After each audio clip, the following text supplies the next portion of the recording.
Hello, welcome in. This is the Bitcoin Escape Hatch, a Bitcoin-only education channel where the signal is information and the outcome is financial freedom. Right now, I'm doing a deep dive into what is Bitcoin, because apparently right now, that's a hot topic a lot of newbies are searching. So if you are a newbie, if you're new to Bitcoin and you're watching this, hello and welcome. You're one step closer to financial sovereignty. I'm here to break down the walls of Bitcoin that make it feel like a lot when you're first learning about it. So I'm glad you're here. Let's get into it. I'm going to explain what Bitcoin is as deep as I can in under 10 minutes, hopefully. By the end of this, you'll see Bitcoin not as some speculative gamble or some scam or Ponzi, but as your personal weapon for sovereignty in a rigged financial system that's quietly robbing you blind.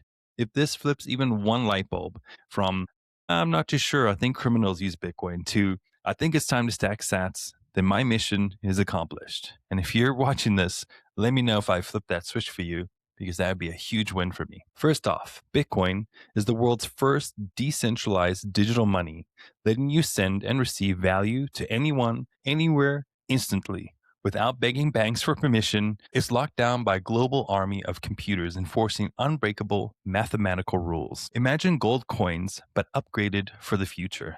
Bitcoin is capped forever, impossible to counterfeit thanks to math, and portable in your pocket via a phone.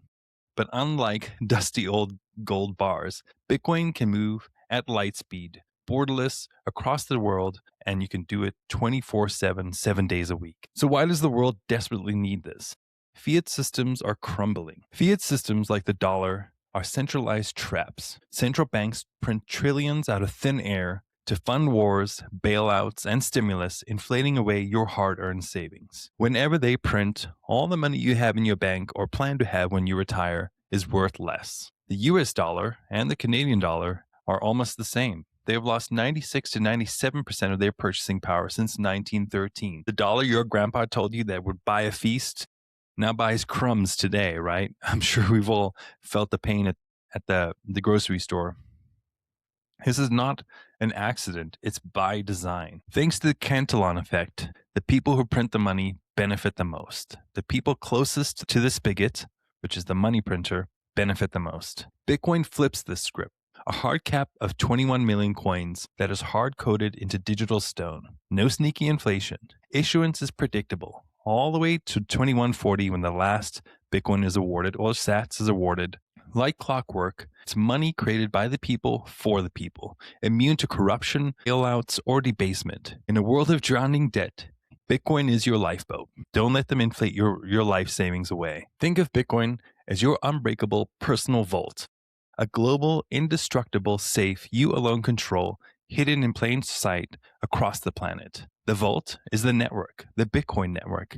Thousands of fortified outposts, which are node, worldwide, all synchronize on the same ironclad rules and maintain a shared public record of what's inside. If one outpost fails, the fortress stands. The rest defend it. No central gatekeeper, no single weak point for attackers or tyrants to exploit. The treasures inside are your Bitcoins. Each one is divisible into 100 million Satoshis. Think of it like digital pennies. Depositing or withdrawing from your vault, you send a secure command.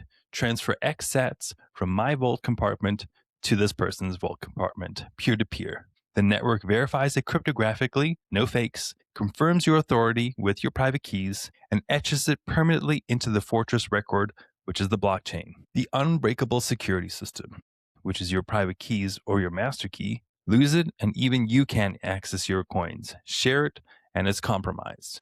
Not your keys, not your coins. Part of this unbreakable security system is the mining. Powerful guardians solve massive mathematical puzzles to reinforce the walls every 10 minutes, which are blocks, making breaches astronomically impossible and expensive. You're able to see everything and touch nothing without permission. The entire record, which is the blockchain, is transparent, and anyone can audit the vault's history from outside, but only your private key opens your personal compartment, which is your vault. Pseudonymous, no names required unless you choose to reveal them, and don't ever do that. Keep your identity personal. Whenever you make a transaction, move your coins to a new wallet, or use something like a Trezor that generates new change addresses every time you want to broadcast a transaction. This is a side note. This is in theory. Bitcoin's been battle tested since January 3rd, 2009, when the Genesis block dropped with a hidden message slamming bank bailouts. Chancellor on the brink of bailout. As of January 2026, roughly 20 million Bitcoin has been mined, processing billions in value daily, with a hash rate crushing 977 exahashes per second. That's more computing power than all the supercomputers in the world combined, which is crazy. No CEO, no boardroom, no marketing team, no management team, just code and consensus. Uptime, it's been running straight every single day, 24/7, for over 17 years, which is unstoppable. Now, let's break down how Bitcoin actually works step by step with some examples. The origin, solving the impossible. In 2008, amid the financial crash, we all know the GFC, a pseudonymous genius named Satoshi Nakamoto dropped the white paper, which was titled Bitcoin, a peer-to-peer electronic cash system. This killer innovation solved the double spend problem, stopping digital money from being copied and pasted like a file without trusted central authority via consensus. Before Bitcoin, you needed banks to prevent cheating. Satoshi used math and incentives to route around banks, which I love. The blockchain, the immutable truth machine. At Bitcoin's heart is the blockchain, a chain of digital blocks, each stuffed with 1 to 2 megabytes of transactions. Every 10 minutes, a new block seals shut, hashed like a unique fingerprint, and linked to the previous one. As an example, in 2026, with millions of transactions daily, the blockchain's now over 600 gigabytes, fully auditable with anyone running a node. Mining, the security engine. Miners are the fortress guardians.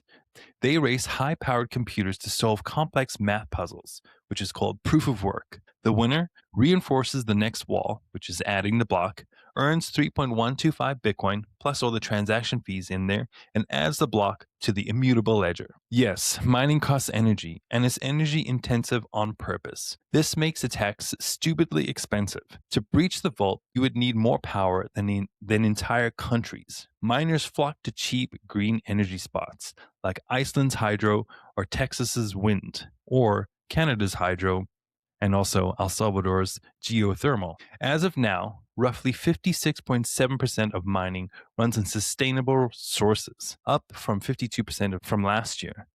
This stabilizes grids and funds renewables, which is awesome. We want that. Wallets and keys, your sovereignty toolkit. A wallet app like Electrum or hardware wallet like Trezor generates your public keys, like a label on your vault door for receiving Bitcoin, and a private key, your secret master key that only you control. And as I always say, if you're going to buy Bitcoin, send it to cold storage. Cold storage keeps your keys offline and hack-proof. Don't trust online exchanges. Here's a golden rule. Your keys, your coins, not your keys, not your coins. As an example, during 2022's exchange collapses of FTX, I'm sure we all remember that one. Self-custody holders slept away while others lost everything. Do not trust exchanges. There was just one today.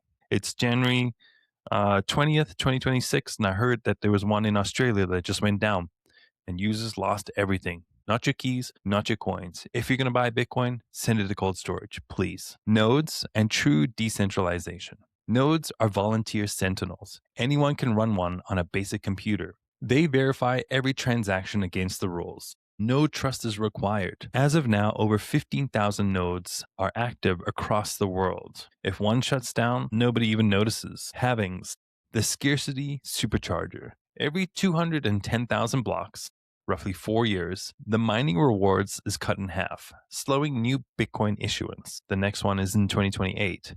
This caps supply at 21 million by 2140.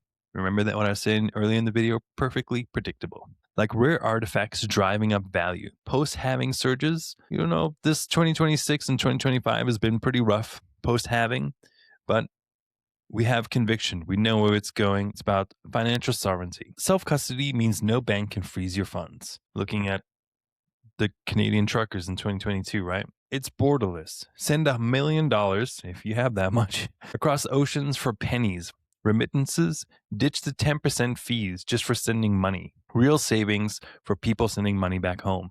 Volatile? It sure is, as a young asset should be. But long term, over 100,000 percentage gains since 2010. And to be a little more realistic, in the last 5 years, we're at around 50 to 100%, depending on when in the year you bought. As for the crime aspect, less than 1% of transactions. It's way less than cash. Energy uses, it's less than 5% of global power, but drives green energy. Like I said before, 56.7% of Bitcoin's mining is now sustainable, renewable. It survived multiple crashes, China bans, regulations of 2024, Operation Choke Point. None of it mattered. This is the beauty of something that's decentralized, something that runs on consensus and not at the will of a CEO. This versus fiat and altcoins. Fiat, which is cash, relies on government trust, debt bombs. Altcoins, often centralized scams with founder pre-mines or upgrades that concentrate power. Ethereum's proof of stake favors the rich, where you have to stake almost $100,000 just to become a validator. No thank you. I plugged in my BitAxe and just joined the network for free. Bitcoin is pure, leaderless decentralization. The essence of Bitcoin, it's a rebirth of sound money, scarce, verifiable, portable, free from manipulation. Here are 7 things to take away about Bitcoin as you first learn about it. It's decentralized cash with a 21 million hard cap. No endless inflation theft. Remember, if something doesn't have a hard cap, they're going to inflate it away. The blockchain, tamper-proof ledger by a proof-of-work muscle. It requires energy, that's why it's so secure. Wallets, your cold wallet is true ownership. Hold your keys or risk it all on an exchange. Halvings, every 4 years, the mining rewards gets cut in half. It's built-in scarcity rocket fuel. Bitcoin is global, borderless, and censorship-proof. Your money, your rules. That's how it should be. Adoption is exploding, regardless of what you see anybody saying. Nations, corporations, everyday folks escaping fiat. I think everybody sees what's coming. It's the ultimate hedge against a broken system crumbling under debt. I hope this demystifies Bitcoin even a little bit. I try to keep it under 10 minutes. I hope it's at that. And just remember, if you do decide to buy Bitcoin, send it to cold storage. Bitcoin is your escape hatch. Stay sovereign, friends, and I'll see you in the next one. Peace out.